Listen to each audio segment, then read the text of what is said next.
How you at the gym and you let this 20-year-old, damn near teeny bopper, little old young white bitch get you 50 mil?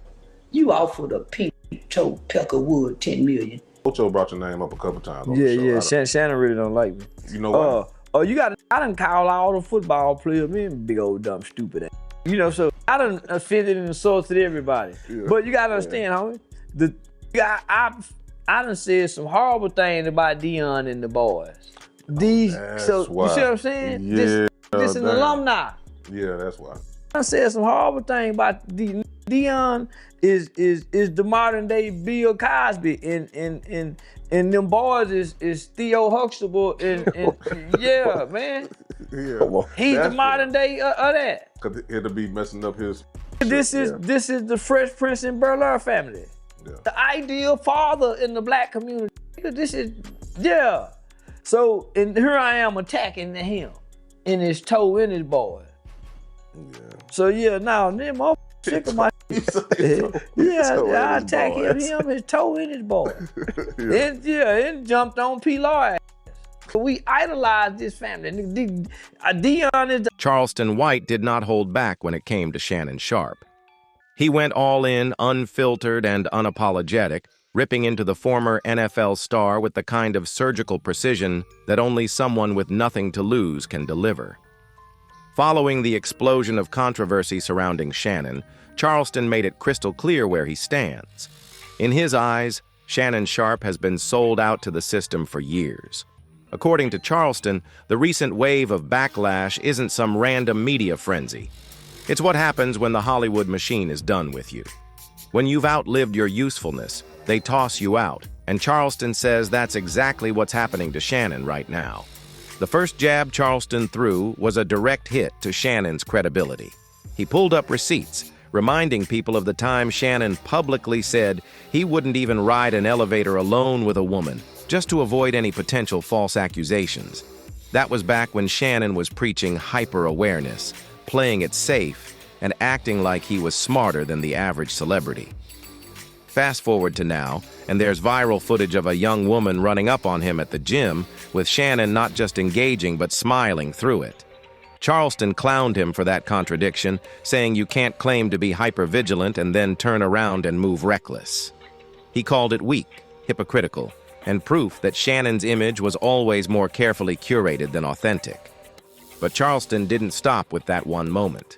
He dug deeper, way deeper. He pulled the curtain back on years of tension between the two men, saying this wasn't just some petty feud.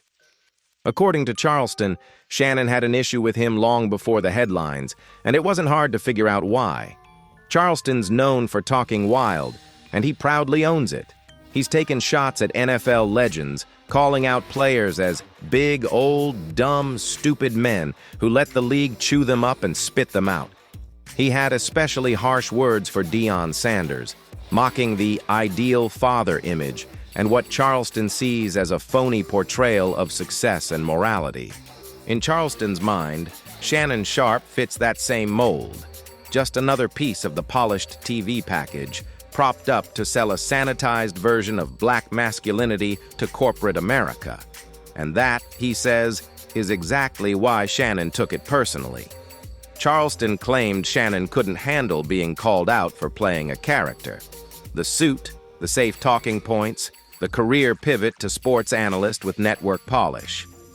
According to Charleston, Shannon abandoned the real culture a long time ago, turning his back on the streets, the strip clubs, and the people who kept it real in exchange for a comfortable seat at the corporate table. But it wasn't all personal jabs. Charleston also came for the meat of the story, the lawsuit.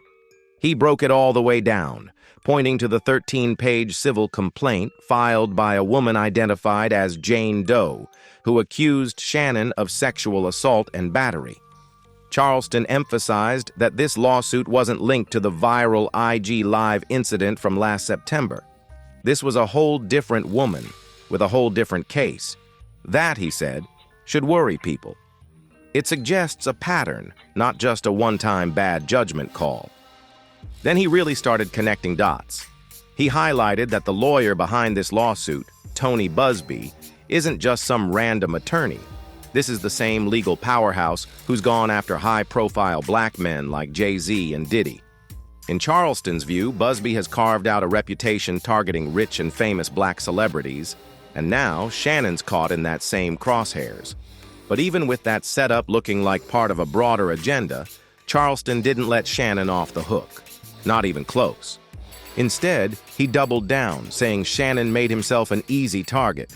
He mocked Shannon's weak attempt at damage control, releasing private text messages and calling the lawsuit a shakedown, and said it all came off as desperate and late. Shannon's defense, that this was a plot orchestrated by Gabriela Zuniga, an OnlyFans model also known as Carly, and her attorney to extort him for $50 million, didn't impress Charleston in the slightest. Charleston's take? Shannon should have known better. A man in his position with that much to lose had no business getting caught up with a young woman who, according to Charleston, clearly knew exactly what she was doing. He said she had the game down better than Shannon ever did. And for a man who once claimed to be so careful, Charleston found it laughable that Shannon ended up fumbling the bag so hard. The real kicker? Charleston wasn't just roasting, he was warning. He's saying what happened to Shannon is exactly what happens when you forget where you came from and start believing the polished image protects you from real-world consequences. Charleston White didn't mince words when it came to his philosophy on women, or Shannon Sharpe's recent missteps. He said it straight. Real men, real street-savvy men, don't move the way Shannon did.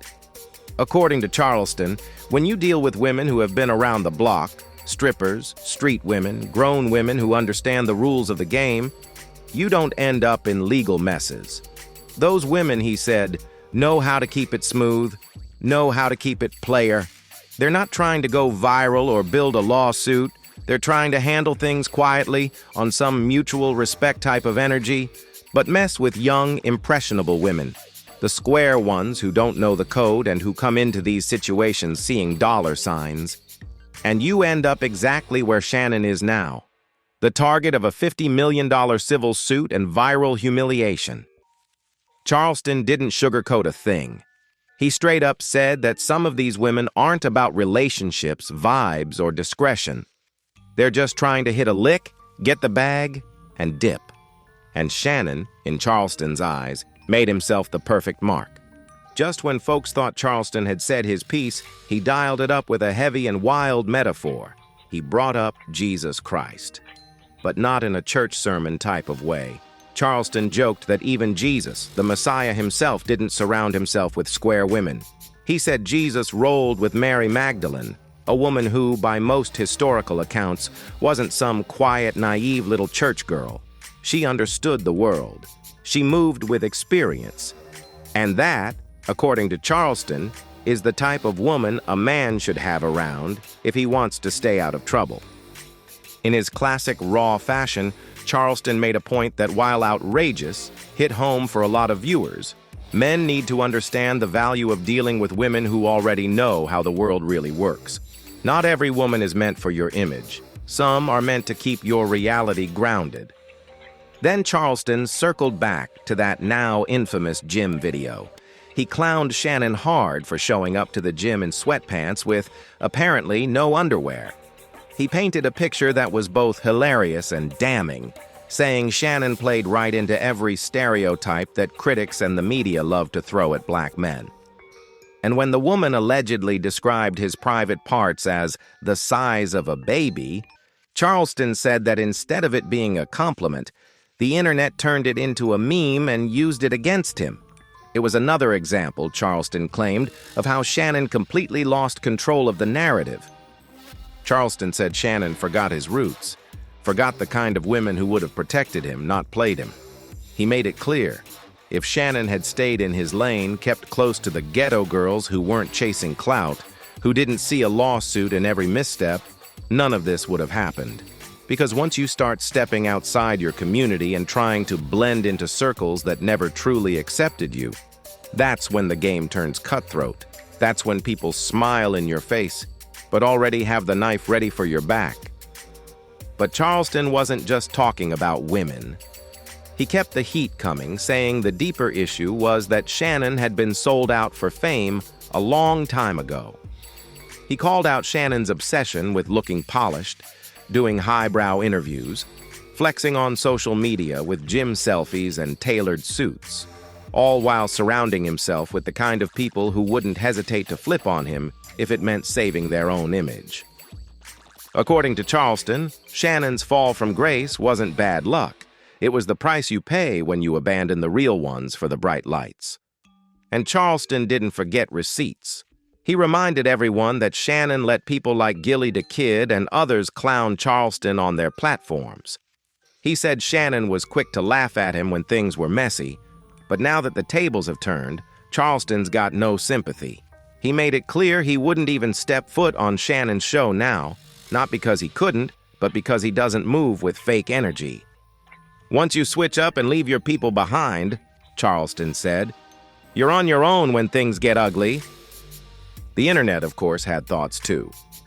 One comment said, "Shannon let the fame go to his head. He thought he had the pass. Nah, you still a ninja in their eyes?" Another pointed out the chilling detail that the accuser allegedly turned down a $10 million settlement, suggesting she's going all in for the kill shot. Whether that's true or not, it's got people talking. So where do you stand? Is Charleston just being messy and stirring the pot, or did he strike a nerve with the truth?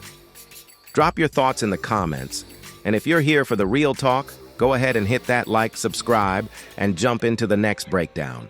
Because in 2025, nothing's off limits, and the stories just keep getting crazier.